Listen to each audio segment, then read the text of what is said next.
Huh. Seems like I got a letter for myself from the future, from about 10 years from now. I'm gonna open this up and see what it says. Dear Weebs, the YouTube thing just doesn't work out. End your channel, give up on it. Sincerely, Weebs.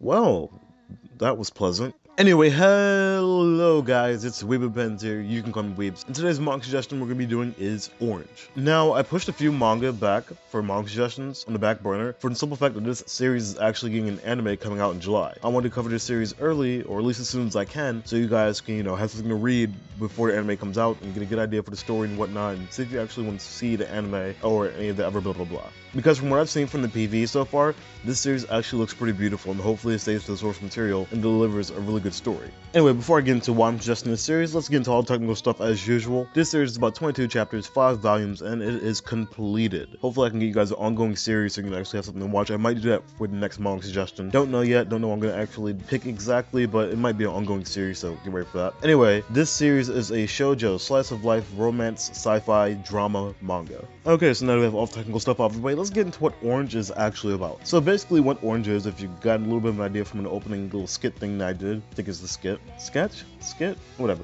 From the little opening skit that I did, you can tell that Orange is a series that's going to deal with time travel, and it does it in a really unique way, probably one of the more unique ways that I've seen time travel actually work.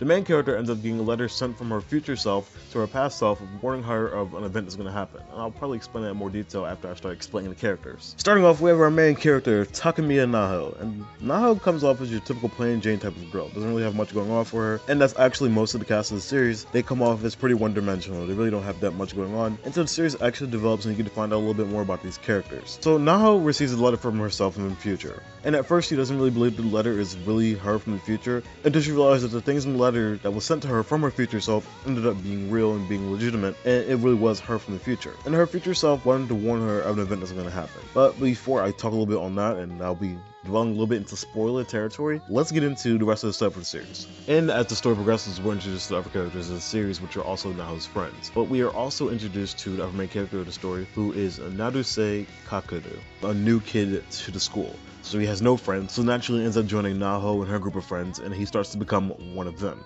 And this actually helps develop a little bit of chemistry between Naho and Kakuru that starts to really build up throughout the series. Hopefully that wasn't a spoiler. However, with Kakuru joining this group, it ends up sparking off the entire series basically, and it ends up with more letters being sent to Naho and explaining how certain things are supposed to be done to prevent this event from happening. Now, I keep playing the play around game with this entire thing, so I'll kind of explain as to what the event is. If you don't want to know what the event is, I'll put like a little timestamp or something or an annotation on the screen in which you can skip over this explanation of what the event is, and hopefully it doesn't really spoil the story for you. So I'm going to give you a little bit of time to actually, look for the timestamp and click and go away, get out of here. You don't want to hear any of this.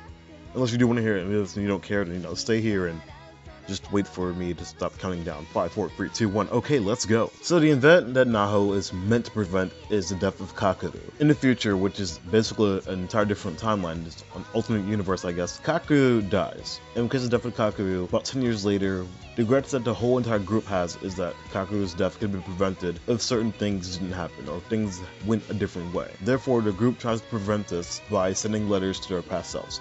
All of them end up being letters into their past selves. They all end up being letters to themselves to help shape a different reality. Because in one reality, Naho's with Suwa, but in the reality that they want, Kakadu isn't there. And it makes them sad and makes them feel regret because they feel like they were catalysts to his deaths. Because certain events transpired, there's really nothing that they can do in their current timeline. So I guess in a different timeline, the group wants to go back and fix it. They want to go fix their mistake and make sure that there is a future or reality in which Kakadu doesn't die, in which he's with them, in which they're all happy together and we're not regretting the death of Kakuru. Because the way that Kakuru dies is that he kills himself, and that's because Kakuru is depressed because many things happen. His mom commits suicide, he just isn't happy. And because Kakuru isn't happy and because his friends didn't take notice of it, he decided to take his own life.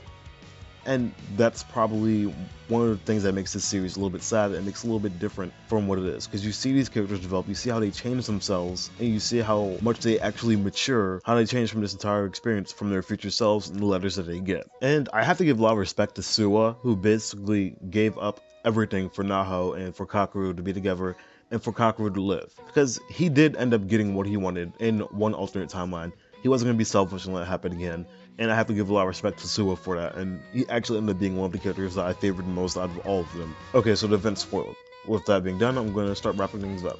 This series doesn't really focus too much on the whole time travel aspect, and it doesn't really focus too much on romance, but it focuses really on the bond between friendship and the things that you have to do for other people. The world isn't about you, but it's about all the people around you and the lives that you have an effect on. And I think that's probably one of the more beautiful things about this series that you take away from it, is that it really makes you think a little bit. What if you got a letter from your future self that told you something was going to happen, and you could prevent it? It already happened in one timeline, but you could prevent it from happening again. Would you do it? All in all, Orange is a good series. All of the characters develop to a pretty good extent. Supporting characters develop as much as supporting characters are going to develop. And all of the main characters get a great deal of development that really helped this story morph itself into something great. Anyway guys, that's why I'm suggesting it to you. I got this. 守り抜いていくため君が灯したたった一